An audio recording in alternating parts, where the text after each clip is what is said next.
next poster. So Arminzo Villarraga Gomez, it's up to you. Let me ask this. Can we use high-resolution 3D X-ray microscopes to obtain highly accurate dimensional measurements? The answer is yes, because at SAIS, we just created a solution that combines X-ray microscopy with metrology. Next slide, please.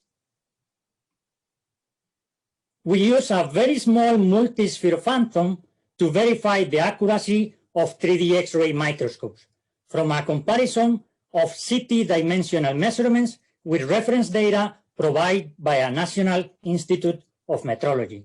Next slide, please. In this video, the metrology workflow is presented.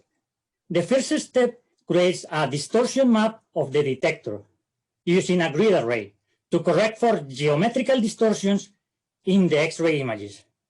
Then, the multisphere phantom can be placed in between the source and the detector to start collecting radiographic projections, which are used for tomographic reconstruction.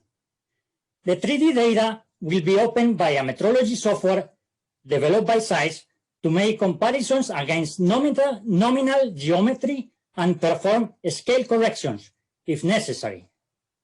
Then, the software measures first center-to-center distances and compare the results with reference data.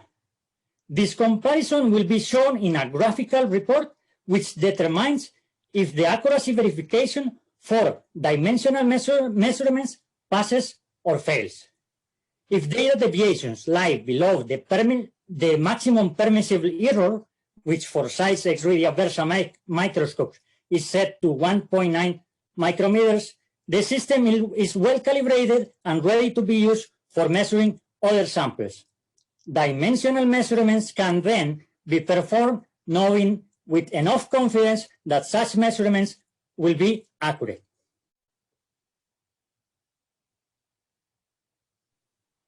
Thank you very much. Timing is just right, so well done. Very interesting. I just wanted to, can you come back to the second slide, please? The one with the model, I think. Oh, no, sorry, well, that's fine. It's probably an animation that was in between. So did you generate a surface of the model from which you somehow quantify the distance between the two objects to measure your accuracy? Yes. Are you building a surface model? Yeah. Yeah, there is a surface determination, but we work with a software that is called Calypso, developed by SAIS, and it works directly in the voxel data. So it goes and determines the maximum gradient transition between air and material, and then locates the best position for the surface to make it more accurate. So that was that was the question I wanted to highlight. So do you have, for example, special algorithm to handle partial volume effects? To handle what? Partial volume effects at the boundary between two, at the edges, for example, or if the resolution. Yes. Yeah. Yes, it's an algorithm that has been patented by our company, and it basically compares the transitions of the voxel data in the different boundaries and tries to find the slope of a maximum gradient, and that's how it determines the location. I have a question from Tim Burnett just right now. So how frequently do you need to conduct the calibration to ensure the results are accurate? Yeah, good question. So because the X-ray microscopes are generally very versatile, meaning that you can do change the magnification or change the source to detector distance to guarantee that you have highly accurate measurements and repeatability and accuracy. Then you have to fix the X-ray source and the detector in a fixed position and perform the measurement. So ideally, you do this once per week or one per day, depending on how many workflows you are doing. Let's say you are scanning samples during a week for dimensional metrology. So you only have to do the calibration once and start running your samples. But let's say tomorrow someone else wants to use the system for other type of imaging that is not related to metrology. Once you come back to metrology tasks, you will have to do the calibration again. Okay. We have another question from Stephen Berg. So how can you distinguish a true boundary from noise? And how do you deal with artifacts such as beam hardening, phase contrast, or overshoots?